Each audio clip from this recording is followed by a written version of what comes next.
The following program was produced by the United States Courts.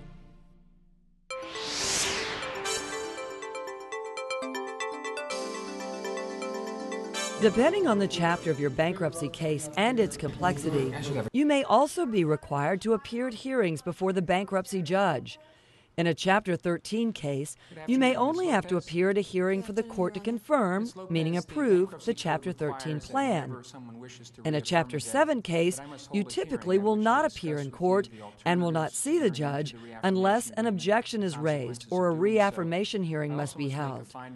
A reaffirmation hearing is held when a debtor wants to continue to pay a debt secured by, say, a car or home furnishings in order to keep the property. Let's watch what goes on in a typical hearing where a judge considers whether a debtor's reaffirmation agreement should be approved. First, the judge will tell you about the consequences of reaffirming a debt, as well as your alternatives.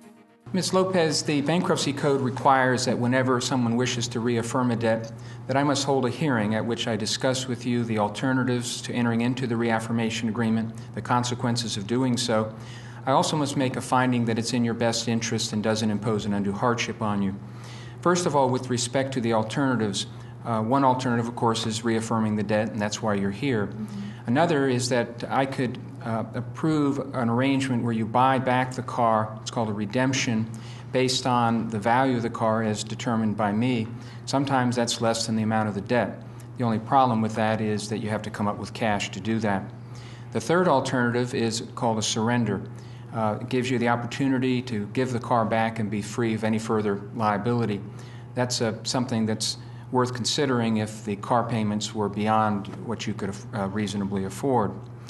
If you do reaffirm the debt, the consequences are that you'll be liable on the full amount of the debt, and if later on you have financial problems, they can not only repossess the car, but they can put it through the auction and come back against you for anything that's left over after applying the auction proceeds against the debt. Finally, I must find that the agreement's in your best interest and doesn't impose an undue hardship on you. Let me ask you, now that we've discussed those alternatives, do you have any questions? No, Your Honor. And do you still want to proceed? Yes. Before approving the agreement, the judge must make sure the debtor can handle the payments.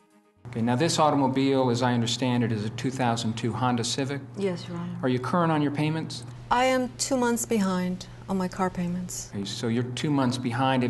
Do you have any arrangement where you can catch that up with the lender? Yes, the attorney for the creditor told me that they could put those 2 months that I'm behind at the end of the loan, and they will also be willing to reduce the interest rate to decrease the monthly payment. That's very important, because once you reaffirm the debt, if you are behind, they could come after you immediately for those past due payments. Now, is this a car that you drive personally? Yes. Do you need the car to get back and forth to work? It's your primary means of transportation? I drive it, and I use it to go to work, and I also take my mom to her medical appointments. Okay, very well. Well, based on that, I will find that this agreement is in your best interest and doesn't impose an undue hardship on you. I'll enter an order to that effect. You'll get a copy of that in the mail. In the meantime, just make sure you stay current on those payments. I will. Okay, thank you very much, Ms. Lopez. Thank you, Judge.